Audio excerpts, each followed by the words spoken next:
Zaman sekarang bahasa Inggris itu bukan cuma sekedar pelajaran di sekolah. Anggap aja ini adalah sebuah kunci yang bisa membuka begitu banyak pintu di dunia modern. Nah, dalam beberapa menit ke depan, yuk kita bedah bareng-bareng kenapa kunci yang satu ini penting banget buat masa depan Anda. Oke, kita langsung aja bicara soal angka ya. Ini bukan statistik biasa, tapi ini realitas ekonomi. Kalau Anda jago bahasa Inggris, potensi gaji Anda itu bisa naik 30-50% lebih tinggi. Ini bukti nyata kalau waktu dan tenaga yang Anda investasikan buat belajar itu worth it banget. Dan ini diperkuat sama pakarnya langsung, Adrian Permadi. Beliau bilang bahasa Inggris itu gatekeeping skill. Tahu artinya? Ibaratnya nih, kayak satpam di gerbang karir. Tanpa skill ini, sebagus apapun keahlian teknis Anda, banyak pintu kesempatan di perusahaan-perusahaan besar bakal tetap tertutup rapat. Jadi, apa aja yang bakal kita bahas? Pertama, kenapa bahasa Inggris itu udah kayak mata uang global baru? Kedua, kita bakal ngomongin jujur soal tembok-tembok penghalang pas belajar. Ketiga, kita siapkan toolkit buat belajar mandiri. Dan terakhir, kita intip keajaiban yang terjadi di dalam otak orang bilingual. Oke, kita masuk ke bagian pertama, mata uang global baru. Kenapa disebut begitu? Karena menguasai bahasa Inggris itu sekarang bukan lagi pilihan, tapi ini adalah sebuah investasi yang super strategis buat masa depan Anda. Coba dilihat dunia digital kita.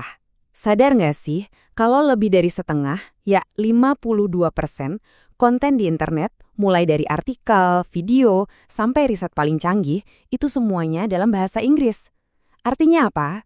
Kalau kita nggak bisa bahasa ini, kita secara harfiah kehilangan akses ke separuh pengetahuan dan peluang di dunia maya.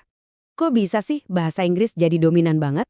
Nah, ini bukan kebetulan loh, ceritanya panjang. Dimulai dari zaman kolonial Inggris yang menyebarkan bahasanya ke seluruh dunia, terus dilanjutin sama Amerika yang jadi raksasa ekonomi dan budaya setelah Perang Dunia Kedua, dan akhirnya dikunci sama era internet yang ngejadiin bahasa Inggris sebagai bahasa default teknologi.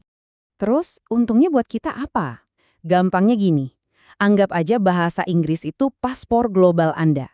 Dengan paspor ini, Anda bisa masuk ke universitas top dunia, dapat peluang karir di mana aja, bahkan bisa kerja remote buat perusahaan internasional dari rumah.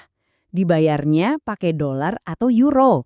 Plus, Anda bisa langsung akses ilmu dan riset terbaru tanpa nunggu terjemahan. Tapi, kita juga tahu, perjalanannya nggak selalu mulus. Belajar bahasa Inggris itu ada susahnya. Yuk, sekarang kita ngobrol jujur soal tembok-tembok yang sering banget ngalangin kita. Karena kan, kalau kita kenal musuhnya, kita jadi tahu cara ngalahinnya. Nah, ini dia 7 tembok yang kayaknya semua orang pernah alamin. Mulai dari pengucapan yang suka ngejebak, kayak bedain though sama through. Terus grammar dengan aturan dan pengecualiannya yang seabrek. Sampai kosakata yang rasanya kok nggak habis-habis.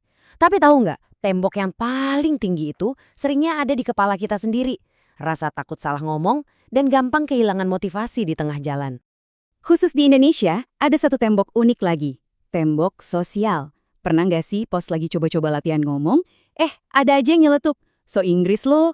Nah, celetukan kayak gini walaupun kelihatannya sepele, bisa jadi penghambat mental yang kuat banget. Bikin kita jadi malu dan ragu buat maju. Eits, tapi jangan pesimis dulu. Setiap tembok itu pasti bisa diruntuhin kok. Di bagian ketiga ini, kita bakal fokus ke solusinya. Anggap aja kita lagi siap-siap ngumpulin peralatan atau toolkit buat Anda jadi seorang pembelajar mandiri yang efektif. Pertanyaannya sekarang, gimana dong cara praktisnya buat nembus semua rintangan itu?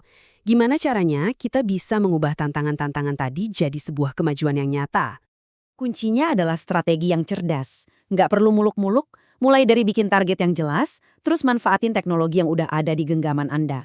Jadikan aplikasi kayak Duolingo teman main. Ganti waktu nonton film jadi waktu belajar dengan pakai subtitle Inggris. Dengerin podcast pas lagi di jalan.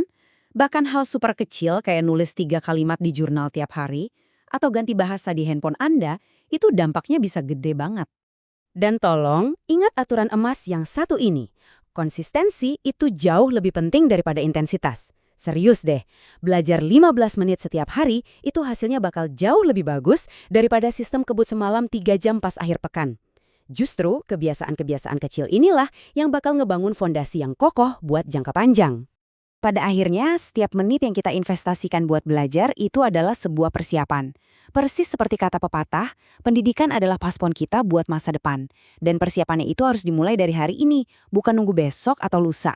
Oke, sekarang kita masuk ke bagian yang menurut saya paling menakjubkan. Manfaat belajar bahasa itu ternyata jauh lebih dalam dari sekedar buat komunikasi loh. Kita akan lihat gimana proses ini bisa benar-benar mengubah arsitektur otak kita. Jadi, penelitian ilmiah itu menunjukkan kalau otak orang bilingual atau yang bisa lebih dari satu bahasa itu ternyata emang beda. Aktivitas bolak-balik antar bahasa itu ternyata melatih fungsi eksekutif otak kita. Anggap aja itu CEO di dalam kepala kita. Hasilnya, kemampuan problem solving jadi lebih tajam, memori lebih kuat, dan fokus kita jadi lebih baik. Analogi paling gampangnya gini, belajar bahasa kedua itu sama kayak nge-gym, tapi buat otak. Proses ini beneran melatih otot-otot mental Anda, bikin otak jadi lebih kuat, lebih gesit, dan lebih tangguh buat ngadepin berbagai tantangan. Tapi, di luar semua manfaat individu tadi, ada perdebatan yang lebih besar. Sebenarnya, dominasi bahasa Inggris ini sebuah peluang atau malah ancaman buat budaya kita. Di satu sisi, ini bisa jadi megafon yang kuat banget buat mempromosikan budaya lokal kita ke seluruh dunia. Tapi di sisi lain, ada juga risiko ini bisa menggerus bahasa-bahasa daerah kita dan membawa masuk nilai-nilai budaya dari luar. Jadi sebagai penutup, saya mau tinggalkan satu pertanyaan buat kita renungkan bareng-bareng. Apakah bahasa Inggris ini sebuah ancaman yang harus kita waspadai? Atau justru alat paling ampuh yang kita punya untuk memperkuat dan membagikan identitas budaya kita ke panggung dunia? Jawabannya mungkin ada pada cara kita memilih untuk menggunakannya.